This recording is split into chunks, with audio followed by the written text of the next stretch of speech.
ಧರ್ಮಸ್ಥಳದಲ್ಲಿ ವಾತ್ಸಲ್ಯ ಸಮಾಜ ಬಾಂಧವರಿಗೆ ಸಹಾಯ ಹಸ್ತ ನೀಡುವ ಕಾರ್ಯಕ್ರಮಕ್ಕೆ ಚಾಲನೆ. ರೋಗಿಗಳು, ನಿರ್ಗತಿಕರು, ಅಸಹಾಯಕರು, ವಿಧವೆಯರು ಹಾಗೂ ಬಡವರ ಕಷ್ಟ ಕಾರ್ಪಣ್ಯಗಳಿಗೆ ಮಾನವೀಯತೆಯಿಂದ ಸ್ಪಂದಿಸಿ ಸಕಾಲಿಕ ನೆರವು, ಮಾರ್ಗದರ್ಶನ ನೀಡಿ ಅವರ ದುಃಖವನ್ನು ನಿವಾರಿಸಿ ಶಾಂತಿ, ನೆಮ್ಮದಿಯ ಜೀವನ ನಡೆಸುವಂತೆ ಅಭಯ ನೀಡುವುದೇ ವಾತ್ಸಲ್ಯ ಕಾರ್ಯಕ್ರಮದ ಉದ್ದೇಶವಾಗಿದೆ ಎಂದು ಧರ್ಮಸ್ಥಳದ ಹೇಮಾವತಿ ವಿ ಹೆಗ್ಗಡೆಯವರು ಹೇಳಿದರು. ಅವರು ಬುಧವಾರ ಧರ್ಮಸ್ಥಳದಲ್ಲಿ ಗ್ರಾಮಾಭಿವೃದ್ಧಿ ಯೋಜನೆಯ ಆಶ್ರಯದಲ್ಲಿ ವಾತ್ಸಲ್ಯ ಸಮಾಜ ಬಾಂಧವರಿಗೆ ಸಹಾಯ ಹಸ್ತ ನೀಡುವ ಕಾರ್ಯಕ್ರಮಕ್ಕೆ ಚಾಲನೆ ನೀಡಿ ಕಿಟ್ಗಳನ್ನು ವಿತರಿಸಿ ಮಾತನಾಡಿದರು. ಯಾವುದೇ ವಸ್ತು ಅಥವಾ ಪ್ರಾಣಿಗೆ ಬೆಲೆ ಕಟ್ಟಬಹುದು, ಆದರೆ ಮನುಷ್ಯನಿಗೆ ಬೆಲೆ ಕಟ್ಟಲು ಸಾಧ್ಯವಿಲ್ಲ. ಬಡತನ ಎಂಬುದು ಶಾಪವಲ್ಲ, ಅವರವರ ಕರ್ಮವೂ ಅಲ್ಲ. ಸಹಾನುಭೂತಿಯಿಂದ ಮಾನವೀಯತೆಯೊಂದಿಗೆ ನೊಂದವರಿಗೆ ಅಭಯ ನೀಡಿ ನೆಮ್ಮದಿಯ ಜೀವನ ನಡೆಸಲು ನೆರವಾಗುವುದೇ ಮಾನವ ಧರ್ಮ ಎಂದು ಅವರು ಹೇಳಿದರು. ಅಧ್ಯಕ್ಷತೆ ವಹಿಸಿದ್ದ ಧರ್ಮಾಧಿಕಾರಿ ಡಾ ಡಿ ವೀರೇಂದ್ರ ಹೆಗ್ಗಡೆಯವರು ಮಾತನಾಡಿ, ಸ್ವಾವಲಂಬನೆ ಮತ್ತು ಸ್ವಾಭಿಮಾನದ ಬದುಕಿಗೆ ಮಾರ್ಗದರ್ಶನ ನೀಡುವುದೇ ವಾತ್ಸಲ್ಯ ಯೋಜನೆಯ ಉದ್ದೇಶವಾಗಿದೆ. ಹಿರಿಯರು ಮಾತಿನಲ್ಲಿ ಶಾಪ ಕೊಡಬೇಕಾಗಿಲ್ಲ. ಮನದಲ್ಲಿ ನೊಂದು ಕಣ್ಣೀರು ಹಾಕಿದರೂ ಅವರ ಕಣ್ಣೀರೇ ಶಾಪವಾಗಿ ಪರಿಣಮಿಸುತ್ತದೆ. ಆಧುನಿಕ ಸಮಾಜದಲ್ಲಿ ನಿರ್ಗತಿಕರನ್ನು, ರೋಗಿಗಳನ್ನು, ವೃದ್ಧರನ್ನು ಕಡೆಗಣಿಸುವುದು ಸಾಮಾನ್ಯವಾಗಿದೆ. ಇಳಿ ವಯಸ್ಸಿನಲ್ಲಿ ಅವರಿಗೆ ಅಭಯ ನೀಡಿ ಪ್ರೀತಿ, ವಿಶ್ವಾಸದಿಂದ ಆರೈಕೆ ಮಾಡಿ ಶಾಂತಿ, ನೆಮ್ಮದಿಯ ಜೀವನ ನಡೆಸುವಂತೆ ಪ್ರೇರಣೆ ನೀಡುವುದೇ ವಾತ್ಸಲ್ಯ ಯೋಜನೆಯ ಉದ್ದೇಶವಾಗಿದೆ ಎಂದು ಅವರು ಅಭಿಪ್ರಾಯಪಟ್ಟರು. ಈ ವರ್ಷ ನಿರ್ಗತಿಕರಿಗೆ 10,000 ಮನೆಗಳನ್ನು ನಿರ್ಮಿಸಿಕೊಡಲಾಗುವುದು ಎಂದು ಹೆಗ್ಗಡೆಯವರು ಪ್ರಕಟಿಸಿದರು. ಡಿ ಹರ್ಷೇಂದ್ರ ಕುಮಾರ್, ಡಾ ಬಿ ಯಶೋವರ್ಮ, ಸಂಪತ್ ಸಾಮ್ರಾಜ್ಯ ಶಿರ್ತಾಡಿ, ವಿಧಾನ ಪರಿಷತ್ ಸದಸ್ಯ ಕೆ ಪ್ರತಾಪ್ ಸಿಂಹ ನಾಯಕ್, ಅಖಿಲ ಕರ್ನಾಟಕ ಜನಜಾಗೃತಿ ವೇದಿಕೆಯ ಅಧ್ಯಕ್ಷ ಬೆಂಗಳೂರಿನ ವಿ ರಾಮಸ್ವಾಮಿ ಉಪಸ್ಥಿತರಿದ್ದರು. ಗ್ರಾಮಾಭಿವೃದ್ಧಿ ಯೋಜನೆಯ ಕಾರ್ಯನಿರ್ವಾಹಕ ನಿರ್ದೇಶಕ ಡಾ ಎಲ್ಎಚ್ ಮಂಜುನಾಥ್ ಸ್ವಾಗತಿಸಿದರು. ಜನಜಾಗೃತಿ ವೇದಿಕೆಯ ಪ್ರಾದೇಶಿಕ ನಿರ್ದೇಶಕ ವಿವೇಕ್ ಪಾಯ್ಸ್ ಧನ್ಯವಾದವಿತ್ತರು. ನಿರ್ದೇಶಕಿ ಮಮತಾ ರಾವ್ ಕಾರ್ಯಕ್ರಮ ನಿರ್ವಹಿಸಿದರು. ಧರ್ಮಸ್ಥಳದಲ್ಲಿ ಬುಧವಾರ ಡಾ ಡಿ ವೀರೇಂದ್ರ ಹೆಗ್ಗಡೆಯವರ 73ನೇ ಜನ್ಮದಿನವನ್ನು ಸರಳವಾಗಿ ಆಚರಿಸಲಾಯಿತು. ಗೌರೀಶ ಶಂಕರ ಮಹೇಶ್ವರ ವಿಶ್ವಹೇತೋ ಶಂಭೋ ಗಿರೀಶ ಸುರಪೂಜಿತ ಕಾಮವೈರಿನ್ ಗೌರೀಶ ಶಂಕರ ಮಹೇಶ್ವರ ವಿಶ್ವಹೇತೋ ಧರ್ಮಸ್ಥಳೇಶ ಸಕಲೇಶ ದಯಾಪಯೋನೇ ಧರ್ಮಸ್ಥಳೇಶ ಸಕಲೇಶ ದಯಾಪಯೋನೇ ಶ್ರೀ ಮಂಜುನಾಥ ನಿತರ ಕುರು ಮಂಗಲಂ ಮೇ ಕುರು ಮಂಗಲಂ ಮೇ ಮಂಗಲಂ ಮೇ ಕುರು ಮಂಗಲಂ ಮೇ.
ಸುಮಾರು 38 ವರ್ಷಗಳ ಸೇವೆ ಇಂತಹ ಮನೋಭಾವನೆಯಿಂದ ಚಿಂತನೆಯಿಂದ ಹುಟ್ಟಿ ಬಂದಿದ್ದು ಹಲವಾರು ಕಾರ್ಯಕ್ರಮಗಳನ್ನು ಈಗಾಗಲೇ ನಾವು ಅನುಷ್ಠಾನಕ್ಕೆ ಮಾಡ್ತಾ ಇದೆ ಸಂಸ್ಥೆ.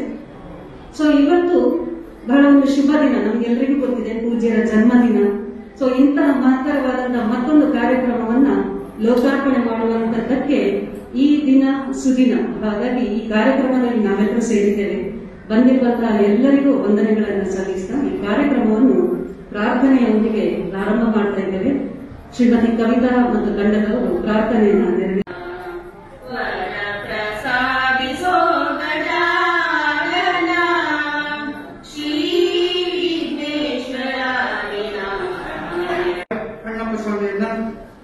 ಮಹಾಗಣಪತಿಯನ್ನ, ಅಮ್ಮನವರನ್ನ, ಎಲ್ಲ ದೈವ ದೇವರುಗಳನ್ನ ಪ್ರಾರ್ಥನೆ ಮಾಡಿಕೊಂಡು ಇಲ್ಲಿ ಸೇರಿರುವ ಎಲ್ಲರ ಪರವಾಗಿ ದೊಡ್ಡ ಚಪ್ಪಾಳೆಯೊಂದಿಗೆ ಪೂಜ್ಯರ 73ನೇ ವರ್ಷದ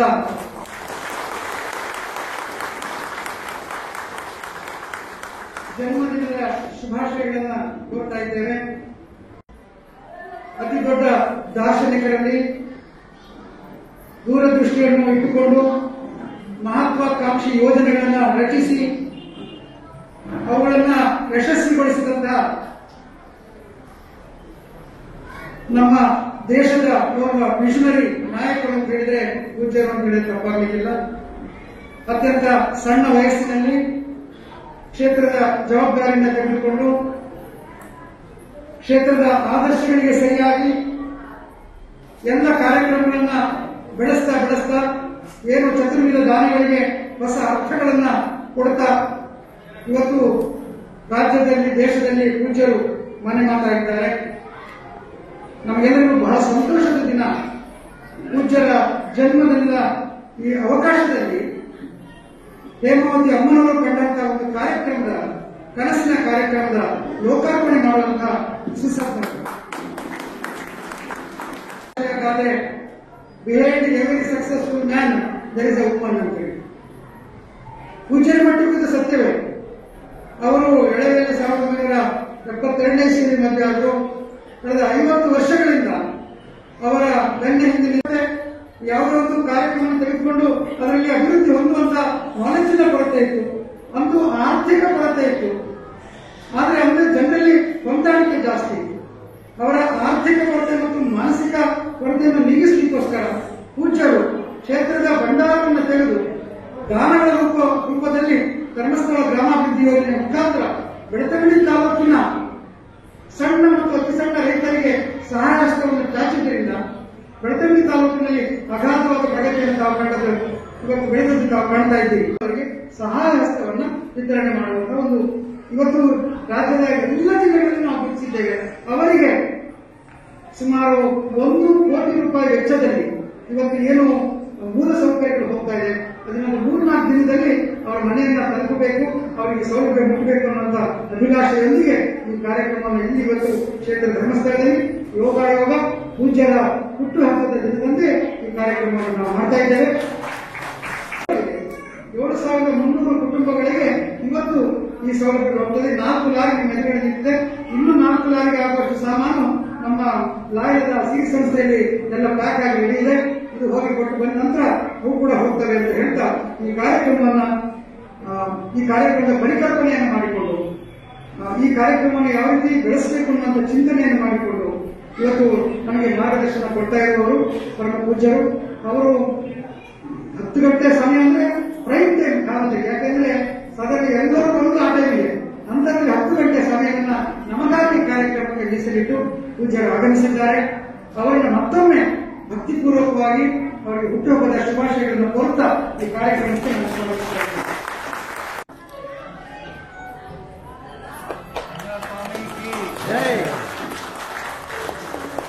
बोलो श्री मंजुनाथ स्वामी की, बोलो श्री मंजुनाथ स्वामी की, बोलो श्री मंजुनाथ स्वामी की।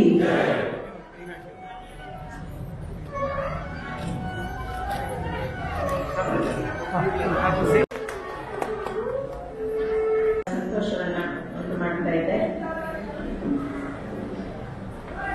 ಕಳೆದ 3.5 ದಶಕಗಳಿಂದ ಗ್ರಾಮಾಭಿವೃದ್ಧಿ ಯೋಜನೆ ಬಡ ಜನರ ಜೊತೆಯಲ್ಲಿ ಕೆಲಸ ಮಾಡ್ತಾ ಇದ್ದಾರೆ. ಅವರಿಗೆ ಅನೇಕ ರೀತಿಯ ಪ್ರೇರಣೆಯನ್ನು ಕೊಟ್ಟು, ತರಬೇತಿಯನ್ನು ಕೊಟ್ಟು, ಸಾಲ ಸೌಲಭ್ಯವನ್ನು ಕೊಟ್ಟು, ಅವರು ಸ್ವತಃ ದುಡಿದು ತಮ್ಮ ಕಾಲದ ಮೇಲೆ ತಾವು ನಿಲ್ಲುವಂತಹ ಪ್ರಯತ್ನವನ್ನ ಮಾಡುವಲ್ಲಿ ಪೂರ್ಣ ಸಹಕಾರ ಗ್ರಾಮಾಭಿವೃದ್ಧಿ ಯೋಜನೆಯಿಂದ ಆಗ್ತಾ ಇದೆ.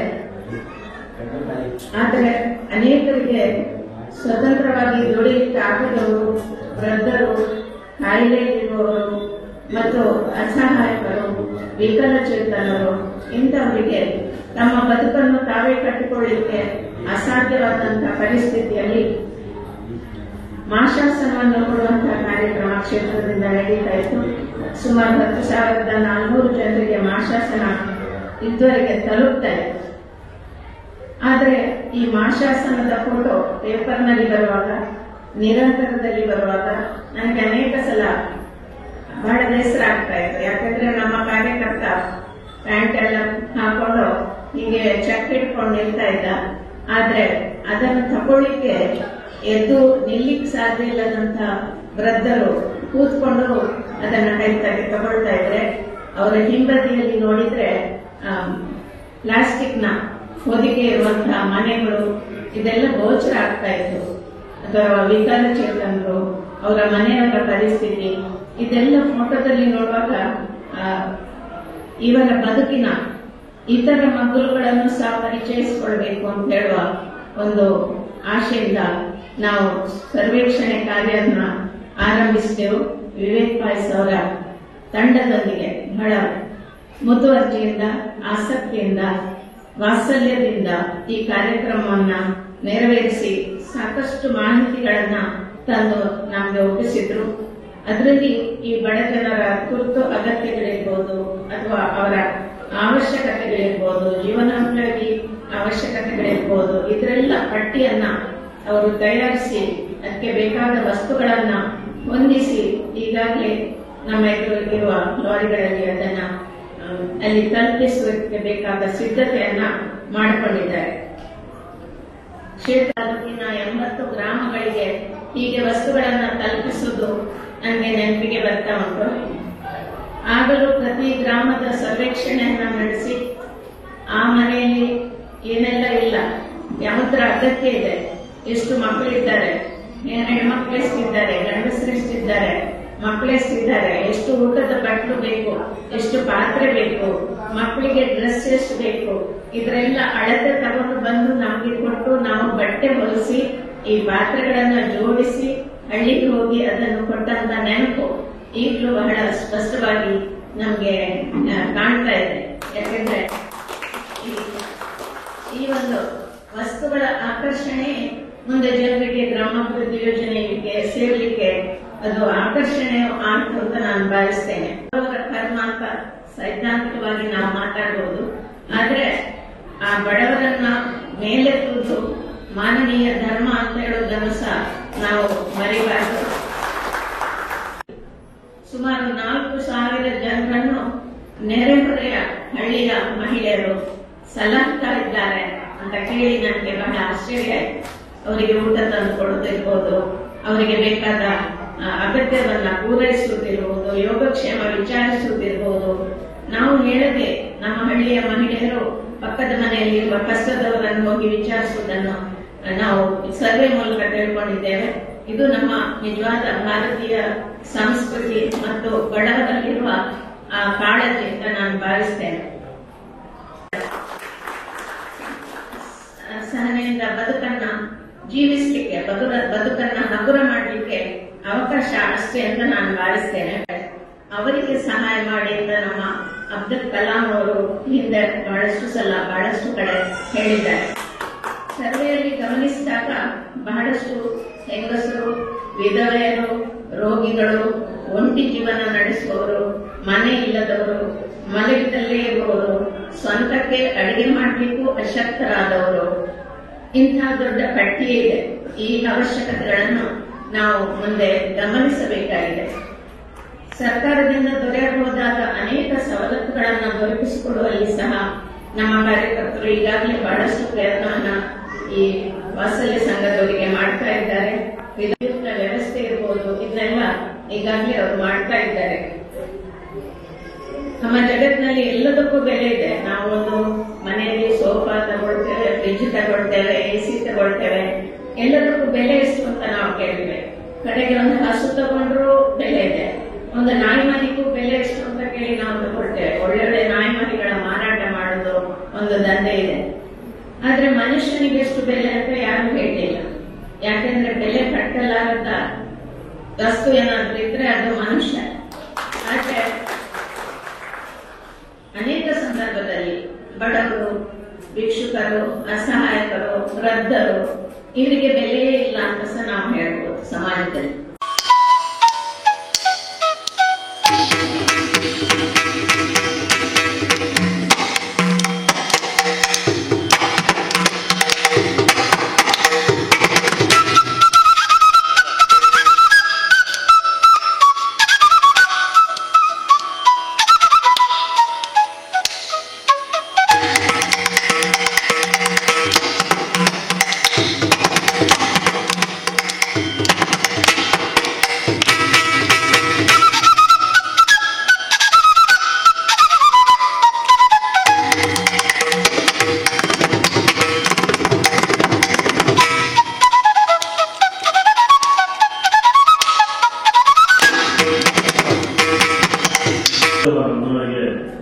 ಶುಭಾಶಯವನ್ನು ಕೋರುತ್ತಾ ಈ ಒಂದು ಕಾರ್ಯಕ್ರಮದ ಪುಣ್ಯ ಕಾರ್ಯಕ್ರಮದಲ್ಲಿ ಭಾಗಿಯಾಗಿರುವ ಎಲ್ಲ ವೇದಿಕೆ ಮುಂಭಾಗಿರತಕ್ಕಂಥ ಎಲ್ಲ ಗಣ್ಯರೇ, ವೇದಿಕೆಯಲ್ಲಿರತಕ್ಕಂಥ ಎಲ್ಲ ಗಣ್ಯರೇ, ಕೆಲವು ಜನರ ಮುಖಾಂತರ 10,000 ನಿರ್ಗತಿಕರು ಅಂತ ಹೇಳಿದ್ದಾರೆ.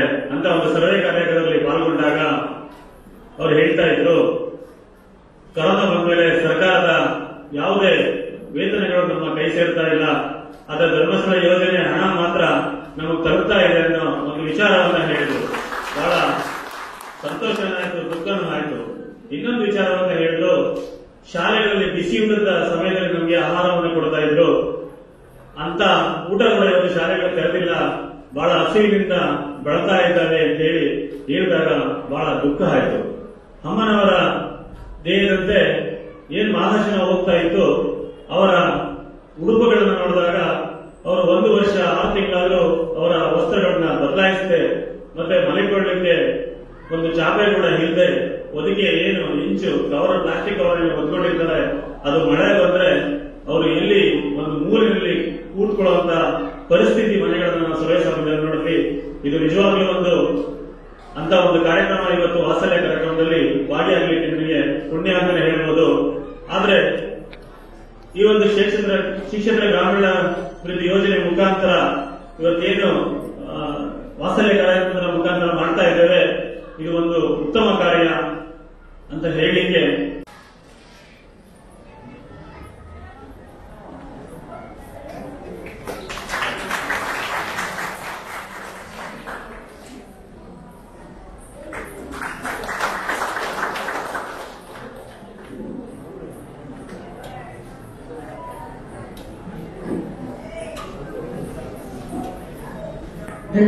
ಕಳೆದ 1 ವರ್ಷದಲ್ಲಿ ಏನು ಶ್ರೀ ಜನ್ಮದಿನದ ಶುಭಾಶಯಗಳನ್ನು ಹೇಳಿದ್ದಾರೆ, ಪೂರ್ಣ ಹೇಳ್ತಾ ಇದ್ದಾರೆ. ಇಲ್ಲಿ ಮ್ಯೂಟ್ ಮಾಡಿ ಇದರಲ್ಲಿ ಪಾಲ್ಗೊಳ್ತಾ ಇತ್ತು. ಹಾಗಾಗಿ ಆ ಎಲ್ಲ ಸಹೃದಯರಿಗೂ ಕೂಡ, ಭಕ್ತರಿಗೂ ಕೂಡ ನಾನು ಗೌರವಿಸಿದ ಪ್ರೀತಿಸುವ ಎಲ್ಲ ದಯರಿಗೂ ಕೂಡ ನಾನು ಶ್ರೀ ಮಂಜುನಾಥ ಅನುಗ್ರಹ ಮಾಡಲಿ ಅಂತ ಮೊದಲು ಪ್ರಾರ್ಥಿಸ್ತೇನೆ. ಇವತ್ತು ನಮ್ಮ ಈ ಕಾರ್ಯಕ್ರಮದಲ್ಲಿ ಅನೇಕ ಗಣ್ಯರು ವೇದಿಕೆಯಲ್ಲಿದ್ದಾರೆ. ವಿಶೇಷವಾಗಿ ಅನೇಕ ಕಾರ್ಯಕ್ರಮಗಳನ್ನ ನಾವು ನೋಡಿದ್ದೇವೆ. ಮೊನ್ನೆ ಕೆನಡಾ ದೇಶದಿಂದ ವೆಬಿನಾರ್ ಮೀಟಿಂಗ್ ನಡೆಯಿತು. ಅಂದ್ರೆ ಕೆನಡಾ ದೇಶದ ಸುಮಾರು 50-60 ಮಂದಿ ನನ್ನ ಜೊತೆಗೆ ಆನ್ಲೈನ್ ಅಂದ್ರೆ ಈ ಟಿವಿಯಲ್ಲಿ ಸಂಭಾಷಣೆ ಮಾಡಿದರು. ನಾನು ಹೇಳಿದೆ, ಇಲ್ಲಿದ್ರೆ ನಿಮ್ಮ ಹತ್ರ ಬರಬೇಕಾಗಿದ್ರೆ ಸುಮಾರು 30 ಗಂಟೆ ಕಾಲ ನಾನು ಪ್ರಯಾಣ ಮಾಡಬೇಕಾಗಿತ್ತು, 50 ಗಂಟೆ ಪ್ರಯಾಣ ಮಾಡಬೇಕಿತ್ತು. ಆದರೆ ಈ ಆಧುನಿಕ ತಂತ್ರಜ್ಞಾನದ ಉಪಯೋಗದಿಂದ ನನ್ನ ಮನೆಯಲ್ಲೇ ಕೊಟ್ಟು ಕೆನಡಾ ದೇಶದವರಿಗೆ ಮಾತಾಡಲಿಕ್ಕೆ ಅವಕಾಶ ಆಯಿತು ಅಂತ ಹೇಳಿದ್ದೆ. ಅವರೊಂದು ಮಾತು ಹೇಳಿದರು, behind every successful man there is a woman ಅಂತ ಹೇಳಿದರು. ಅಂದ್ರೆ ಪ್ರತಿಯೊಬ್ಬ ಯಶಸ್ವಿ ಮನುಷ್ಯನ ಹಿಂದೆ ಒಂದು ಮಹಿಳೆ ಇದ್ದಾರೆ ಅಂತ ಹೇಳಿದ್ರು. ನಾನು ಅದರಿಂದ ಈಗ ಭಾರತದಲ್ಲಿ ಮತ್ತು ವಿಶ್ವದಲ್ಲಿ ಒಂದು ಬದಲಾವಣೆ ಆಗಿದೆ. In front of every successful woman there is a man ಅಂತ ಆಗಿದೆ. Every successful woman there is a man ಅಂತ ಹೇಳಿದ ಹಾಗೆ ನಾವೆಲ್ಲ ಗಂಡಸರು ಸ್ವಲ್ಪ ಪುರುಷರು ಹೆಚ್ಚಾಗಿ ದೊಡ್ಡ ಯೋಜನೆಯನ್ನೇ ಹಾಕೊಂಡು ಹೋಗ್ತೇವೆ, ದೊಡ್ಡ ಕಲ್ಪನೆಯನ್ನು ಮಾಡಿಕೊಂಡು ಹೋಗ್ತೇವೆ. ಆದರೆ ಮನೆಯಲ್ಲಿರುವಂತಹ ಮಹಿಳೆಯರು ಎಷ್ಟೋ ಬಾರಿ ನಮಗೆ ಪ್ರೇರಣೆ ಕೊಡುವಾಗ ಸಣ್ಣ ಪುಟ್ಟ ವಿಷಯಗಳ ಕಡೆ ಕೂಡ ಗಮನ ಹರಿಸ್ತಾರೆ. ಊಟ ಮಾಡುವಾಗ ಎಲ್ಲ ಭಕ್ಷ್ಯಗಳನ್ನು ತಿಂತೇವೆ, ಆದ್ರೆ ಊಟ ಆದ್ಮೇಲೆ ಮಹಿಳೆ ಹೇಳ್ತಾರೆ ಅದ್ರಲ್ಲಿ ಸ್ವಲ್ಪ ಉಪ್ಪು ಕಮ್ಮಿ ಆಗಿತ್ತಲ್ವಾ ಅಂತ. ಹೌದಾ, ನಮ್ಗೆ ಗೊತ್ತೇ ಆಗಲಿಲ್ಲ, ಇದು ಸ್ವಲ್ಪ ಸಿಹಿ ಜಾಸ್ತಿ ಆಗಿತ್ತು, ನಮಗೂ ಅದು ಗೊತ್ತಾಗಲಿಲ್ಲ. ಊಟ ವಿಷಯಗಳನ್ನ ತಿಳ್ಕೊಳ್ಳುವಂತ ಶಕ್ತಿ ಮಹಿಳೆಗಿದೆ. ಹಾಗಾಗಿ ಅವರು ಎಷ್ಟೋ ಸಲ ಪ್ರೇರಣೆ ಕೊಡ್ತಾರೆ. ಈಗ ನಮ್ಮ ಯೋಜನೆ ಅಂತಂದ್ರೆ ಮೊದಲನೇ ಪ್ರಾರಂಭ ಆಗಿದೆ ಬಡವರನ್ನ ಮತ್ತು ನಿರಕ್ಷರಸ್ಥರನ್ನ ಮತ್ತು ವಿಶೇಷವಾಗಿ ಹಿಂದುಳಿದವರನ್ನ ಅವರ ಪ್ರಗತಿಗೆ ದಾರಿ ತೋರಿಸುವಂತ ಒಂದು ಕಾರ್ಯಕ್ರಮ ಇದೆ. ಈಗಾಗಲೇ ಹೆಮ್ಮಾಸ್ಕರ್ ಹೇಳಿದಾಗ ಮೊದಲು ನಾವು ಸರ್ವೆ ಮಾಡಿದಾಗ ಒಂದು ಮನೆಯಲ್ಲಿ ಏನು ಇಲ್ಲ ಅಂತ ಸರ್ವೆ ಮಾಡಿ, ಏನಿಲ್ಲ ಅಂದ್ರೆ ಕೆಲವು ಸಲ ಬಡತನದಿಂದಲೇ ನಿರ್ಗತಿಕರಾಗ್ತಾರೆ ಅನ್ನೋದಲ್ಲ, ಬಡತನದಿಂದಲೇ ಅಸಹಾಯಕರಾಗ್ತಾರೆ ಅಂತ ಹೇಳಲಿಕ್ಕೆ ಆಗೋದಿಲ್ಲ. ಕೆಲವು ಸಲ ಎಲ್ಲ ಇದ್ದು ಕೂಡ ಅಜ್ಞಾನದಿಂದ ಅವರು ತಮ್ಮ ಜೀವನವನ್ನು ಕೆಡಿಸಿಕೊಳ್ಳುತ್ತಿದೆ. ನಾನೊಂದು ಸಿನಿಮಾ ನೋಡಿದ್ದೆ, ಉಳಿಸೋದು ನಾಳೆಗೆ ನಾಳೆಗೆ ನಾಳೆಗೆ ಅಂತೇಳಿ. ಆದ್ರಿಂದ ಅವರ ಜೀವನ ಮತ್ತು ಅದೇ ಇರ್ತದೆ, ಬೇಡುವ ಅಥವಾ ನಿರೀಕ್ಷೆಯ ಮಟ್ಟದಲ್ಲಿ ಇರ್ತದೆ. ಅವರಿಗೆ ಬದುಕನ್ನು ಬದಲಾಯಿಸಿಕೊಳ್ಳಿಕ್ಕೆ ಇಷ್ಟಪಡೋದಿಲ್ಲ ಅವರು. ಆದ್ರೆ ಇವತ್ತು ನಾವು ಎಲ್ಲಾ ಮನುಷ್ಯರಿಗೆ ಕೂಡ ಬದುಕಿನ ಮಾರ್ಗದರ್ಶನ ಕೊಟ್ಟಿದ್ದೇವೆ, ಸ್ವಾವಲಂಬನೆಯ ಮತ್ತು ಸ್ವಾಭಿಮಾನದ ನಿರೀಕ್ಷೆಯನ್ನು ಕೊಟ್ಟಿದ್ದೇವೆ. ಇದು ನಮ್ಮ ಗ್ರಾಮೀಣಾಭಿವೃದ್ಧಿ ಯೋಜನೆಯ ವಿಶೇಷತೆ ಏನು ಅಂತಂದ್ರೆ ಸ್ವ ಸಹಾಯ ಸಂಘ, ನನಗೆ ನಾನೇ ಸಹಾಯ ಮಾಡಿಕೊಡ್ಬೇಕು ಅನ್ನೋ ಒಂದು ಕಲ್ಪನೆ. ಅಲ್ಲದೆ ಎಲ್ಲರೂ ಸ್ವಾಭಿಮಾನದಿಂದ ಬದುಕಬೇಕು, ಯಾಚನೆ ಮಾಡುವವರು. ನಾವು ಕ್ಷೇತ್ರಕ್ಕೆ ಎಷ್ಟೋ ಜನ ಹೇಳ್ತಾರೆ ನಾವು ಧರ್ಮಸ್ಥಳಕ್ಕೆ ಬರ್ತೇವೆ, ನಮ್ಮ ಕೃತಜ್ಞತೆಯನ್ನು ಹೇಳ್ಕೊಳ್ಳಿಕ್ಕೆ ನಾವು ತರಕಾರಿಯನ್ನು ತರ್ತೇವೆ ಅಂತ. ಈಗ ಕಳೆದ 30 ವರ್ಷದಲ್ಲಿ ಕಡ್ಡಾಯವಾಗಿ ಯಾರು ಕೂಡ ಧರ್ಮಸ್ಥಳಕ್ಕೆ ಕೃತಜ್ಞತೆ ಹೇಳಲಿಕ್ಕೆ ಬರಬಾರದು ಅಂತ ನಾವು ಹೇಳ್ತೇವೆ. ಯಾಕೆಂದ್ರೆ ಅವರು ದೀನರಲ್ಲ, ನಾವು ದಾನಿಗಳಲ್ಲ, ಅವರು ಬಡವರಲ್ಲ, ನಾವು ಸಹಾಯ ಮಾಡುವವರಲ್ಲ. ಅವರಿಗೆ ಬೇಕಾಗುವಂತ ಮಾರ್ಗದರ್ಶನವನ್ನು ಕೊಟ್ಟು ಅವರು ತಮ್ಮ ಕಾಲ ಮೇಲೆ ತಾವು ನಿಲ್ಲುವಂತೆ ಆಗಿ ಬದುಕನ್ನು ರೂಪಿಸಿಕೊಳ್ಬೇಕು ಅಂತ. ಈಗ ಹೊಸದಾಗಿ ಏನು ಸಮಸ್ಯೆ ಆಗಿದೆ ಅಂತಂದ್ರೆ ಮಕ್ಕಳು ವಿದ್ಯಾವಂತರಾಗ್ತಾರೆ, ಹಿರಿಯರು ಮನೆಯಲ್ಲಿ ಇರ್ತಾರೆ, ವಿದ್ಯಾವಂತರಾಗಿರ್ಬೋದು ಅಥವಾ ಮಕ್ಕಳು ಪೇಟೆಗೆ ಹೋಗಿ ಅವರು ಉದ್ಯೋಗವನ್ನು ಮಾಡಬಹುದು. ಹಳ್ಳಿಯಲ್ಲಿ ಇರ್ತಕ್ಕಂಥ ತಂದೆ ತಾಯಿ ಅಜ್ಜ ಅಜ್ಜಿ ಇವರಿಗೆಲ್ಲ ಬಹಳ ಕಷ್ಟ ಇದೆ. ಅವರು ಎಷ್ಟೋ ಸಲ ಹೇಳಿಕ್ಕಾಗದೆ ಕಣ್ಣೀರು ಹಾಕ್ತಾ ಇರ್ತಾರೆ. ನಮ್ಮ ಕ್ಷೇತ್ರಕ್ಕೆ ಕೆಲವರು ಬರ್ತಾರೆ, ಬಂದು ಹೇಳ್ತಾರೆ ಹಿರಿಯರ ಶಾಪದೋಷ ಇದೆ ಅಂತ ಹೇಳ್ತಾರೆ, ಪರಿಹಾರ ಮಾಡಿಕೊಡಿ ಅಂತ ಹೇಳ್ತಾರೆ. ನಾನು ಅವರಿಗೆ ಹೇಳೋದಿದೆ, ಶಾಪ ಅಂತಂದ್ರೆ ಬಾಯಲ್ಲಿ ಹೇಳಿದ ಮಾತೇ ಆಗಬೇಕಾಗಿಲ್ಲ.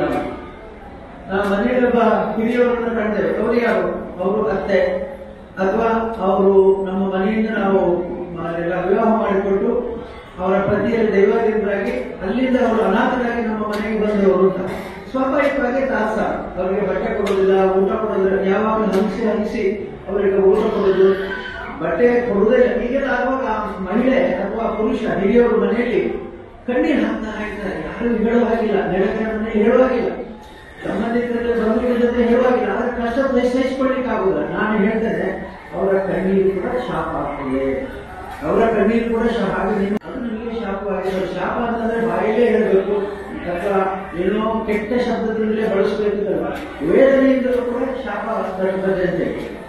ಹಾಗಾಗಿ ಬಹಳ ಈಗ ಸಮಾಜದಲ್ಲಿ ವೃದ್ಧರನ್ನ ಸ್ವಲ್ಪ ಕಡೆಗಣಿಸುವಂತ ಒಂದು ಸಹಜವಾದ ಪ್ರವೃತ್ತಿ ಬೆಳೀತಾ ಇದೆ. ಯಾರಿಗೂ ಕೂಡ ವೃದ್ಧರು ಬೇಡ, ಅಸಹಾಯಕರು ಬೇಡ, ಅವ್ರನ್ನೆಲ್ಲ ಬಿಟ್ಬಿಡ್ತಾರೆ.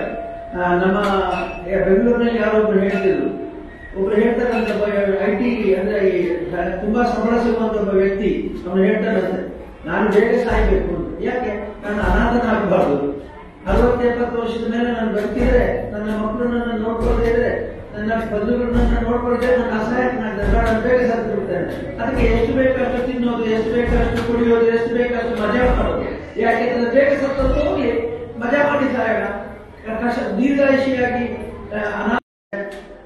ಅವ್ರ ಜೊತೆಯಲ್ಲಿ ಹೋಗ್ತಾ ಇದ್ರೆ ಇವ್ರು ಯಾರು ಅಂತ ಕೇಳಿದ್ರೆ ನಮ್ಮ ಪಕ್ಕದ ಮನೆಯವರಿಂದ ತಂದೆ ತಾಯಿನ ಪರಿಚಯ ಮಾಡಿಸೋದಿದೆ. ಯಾಕಂದ್ರೆ ಇವರಿಗೆ ದೊಡ್ಡ ಸ್ಥಾನಮಾನ ಇದೆ. ಅವ್ರು ಸ್ವಲ್ಪ ಹಳೆ ಬಟ್ಟೆ, ಹಳೆ ಪಂಚೆ, ಹಳೆ ಶಾಲು ಅಥವಾ ಬಹಳ ಹಳೆ ಬಟ್ಟೆಯಲ್ಲಿ ಇರ್ತಾರೆ. ಅವರು ಅವರನ್ನು ತಿರಸ್ಕಾರ ಮಾಡುವಂತ ಸಂದರ್ಭ ಕೂಡ ಇದೆ. ಹಾಗಾಗಿ ಇವತ್ತು ನಮ್ಮ ಯೋಜನೆಯಲ್ಲಿ ನಾವು ಕಂಡುಕೊಂಡಂತ ಸತ್ಯ ಏನು ಅಂತಂದ್ರೆ, ಈ ಅನಾಥರಾಗಿರುವವರು ಎಲ್ಲ ಇದ್ದು ಇಲ್ಲದಂತೆ ಇರುವವರು, ನಿಜವಾಗಿ ಕಷ್ಟದಲ್ಲಿದ್ದವರಿಗೆ ಸಹಾಯ ಮಾಡಬೇಕು ಅಂತ ಹೇಳಿ ಹೇಮಾವತಿಯವರು ಅದನ್ನ ವಾತ್ಸಲ್ಯ ಸಂಘ ಅಂತ ಮಾಡಿ, ನಮ್ಮ ವಿವೇಕ್ ಪಾಯ್ಸ್ ಅವರು ಜನಜಾಗೃತಿ ವೇದಿಕೆಯವರು ಈ ಕಳೆದ ಕೊರೋನಾದಿಂದಾಗಿ 6 ತಿಂಗಳು ಅವರಿಗೆ ಕ್ಯಾಂಪ್ಗಳನ್ನು ಮಾಡದೆ ಸ್ವಲ್ಪ ಅವರು ನಿರುದ್ಯೋಗಿಗಳಾಗಿದ್ದಾಗ ಅವರಿಗೆ ಒಂದು ಒಳ್ಳೆ ಉದ್ಯೋಗವನ್ನ ಹೇಮಾವತಿಯವರು ಕೊಟ್ಟಿದ್ದಾರೆ. ಏನಂತಂದ್ರೆ ಸರ್ವೆ ಮಾಡಿ, ಕಣ್ಣಲ್ಲಿ ನೀರು ಬರುವುದು ಅರ್ಥ ಬರ್ತದೆ. ಯಾಕೆಂತಂದ್ರೆ ಅನಾಥರು ಅಂತಂದ್ರೆ ಯಾರಿಗೂ ಬೇಡವಾದವರು. ಹಾಗಂತ ಅವರಿಗೆ ದೇವರು ಆಯುಷ್ ಜಾಸ್ತಿ ಕೊಟ್ಟಿರ್ತಾರೆ. ಶ್ರೀಮಂತರಿಗೆ ಆಯುಷ್ ಉಳಿಸ್ಕೊಳ್ಳೋದಲ್ಲ, ನಟದೃಷ್ಟರಿಗೆ ಆಯುಷ್ಯ ಕಳೆಯೋದು, ಆಯುಷ್ಯ ಮುಗಿಯೋದೇ ಇಲ್ಲ ಅವರಿಗೆ.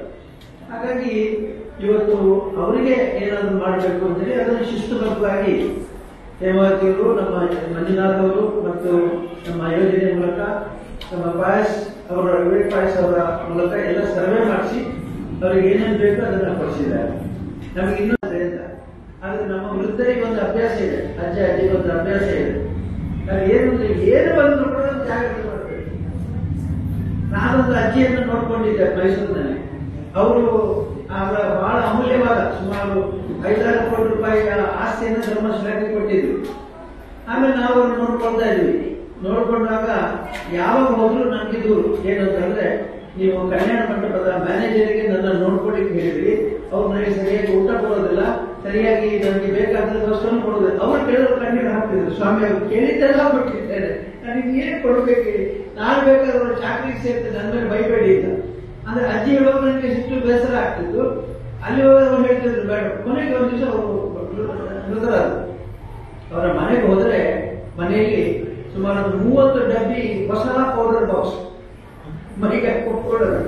ಆಮೇಲೆ ಹಾರ್ಲಿಕ್ಸ್ ಮತ್ತೆ ಬೋರ್ನ್ವಿಟಾ ಒಂದು 10-25 ತಿನ್ನು, ಟಾನಿಕ್ಗಳು ಯಾವ ನಮಗೆ ಎಲ್ಲ ಇದ್ದಾವೆ ಮನೆಯಲ್ಲಿ.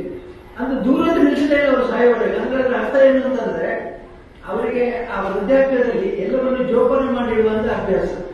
ಜೋಪಾನ ಮಾಡಿ ಇಟ್ಟಿಟ್ಟವರು ಹೊಟ್ಟೆಗೂ ತಿನ್ನಲಿಲ್ಲ, ಉಪಯೋಗಿಸಲಿಲ್ಲ. ಈ ಪ್ರವೃತ್ತಿ ವೃದ್ಧರಲ್ಲಿ ಇರೋದ್ರಿಂದ ಈಗ ಈ ಯೋಜನೆ ವಾತ್ಸಲ್ಯ ಯೋಜನೆ ಹಾಗಲ್ಲ, ದುಡ್ಡು ಕೊಡೋದೇ ಅಲ್ಲ, ಅದರ ಬದಲಾಗಿ ಅವರಿಗೆ ಆಹಾರ ಬೇಕಾದ್ರೆ ಅಕ್ಕಪಕ್ಕದವರು ಆಹಾರವನ್ನು ಕೊಡಬೇಕು, ಅವರಿಗೆ ಚಳಿಗೆ ಬಟ್ಟೆ ಬೇಕಾದ್ರೆ ಚಳಿ ಅವರಿಗೆ ರಘುಗಳನ್ನು ಕೊಡಬೇಕು. ಆಮೇಲೆ ಊಟಕ್ಕೆ ಸ್ವಂತ ಅಡಿಗೆ ಮಾಡುವ ಶಕ್ತಿ ಇದ್ದವರಿಗೆ ಸ್ವಂತ ಅಡಿಗೆ ಮಾಡಿಕೊಡ್ಬೋದು. ಹೀಗಾಗಿ ಇವೆಲ್ಲವನ್ನು ಕೂಡ ಸೇರಿದಂತ ಒಂದು ಕಾರ್ಯಕ್ರಮ ವಾತ್ಸಲ್ಯ ಇದೆ. ಇದನ್ನ ನಾವು ಬಹಳ ಪ್ರೀತಿಯಿಂದ ಮತ್ತು ನಮ್ಮ ಕಳಕಳಿಯಿಂದ ನಾವು ಮಾಡ್ತಾ ಇದ್ದೇವೆ. ಇದು ಖಂಡಿತವಾಗಿ ಅನಾಥರಿಗೆ ಮಾಡುವ ಸಹಾಯ ಅಲ್ಲ, ಬದಲಾಗಿ ವೃದ್ಧಾಪ್ಯದಲ್ಲಿರುವವರಿಗೆ ಅಥವಾ ಒಂದು ರೀತಿಯಿಂದ ಸಮಾಜದ ಕಣಗಣಿಸಲ್ಪಟ್ಟವರಿಗೆ ಈ ಸಹಾಯವನ್ನು ನಾವು ಮಾಡುವ ಪ್ರಯತ್ನ ಮಾಡ್ತಾ ಇದ್ದೇವೆ ಅಂತ ಹೇಳಿ, ಇವತ್ತು ರೀತಿಯಲ್ಲಿ ಸರ್ವೆ ಮಾಡಿ ಅವರಿಗೆ ಅವಶ್ಯಕ ವಸ್ತುಗಳನ್ನು ಅವರು ಉಪಯೋಗಿಸುವ ಹಾಗೆ ಮಾಡುವಂತದ್ದು ಕೂಡ ನಮ್ಮ ಜವಾಬ್ದಾರಿ ಇದೆ. ನಮ್ಮ ಡಾಕ್ಟರ್ ಮಂಜುನಾಥ್ ಮತ್ತಿದ್ದ ನಮ್ಮ ಯೋಜನೆ ಎಲ್ಲ ಕಾರ್ಯಕರ್ತರು ಇವತ್ತು ಬಹಳ ಸಂತೋಷದಿಂದ ಉತ್ಸಾಹದಿಂದ ಈ ಕೆಲಸವನ್ನು ಮಾಡ್ತಾ ಇದ್ದಾರೆ.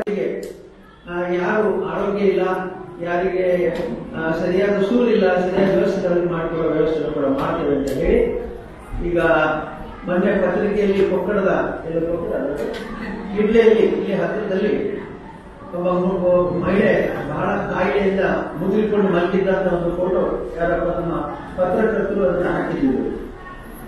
ಅದನ್ನು ನೋಡಿದ ಮೇಲೆ ಶ್ರೀಮತಿಯವರು ಹೇಮಾವತಿಯವರು ಫೋನ್ ಮಾಡಿ ಕಾರ್ಯಕರ್ತರು ಧನ್ಯವಾದಗಳು ಪೂಜ್ಯರೇ. ಅಂದ್ರೆ ಕುಟುಂಬಕ್ಕೆ ಯಾವ ವಸ್ತುವಿನ ಅವಶ್ಯಕತೆ ಇರ್ತದೆ ಅದನ್ನು ಮಾತ್ರ ನಾನು ಕೊಟ್ಟಿದ್ದೇನೆ.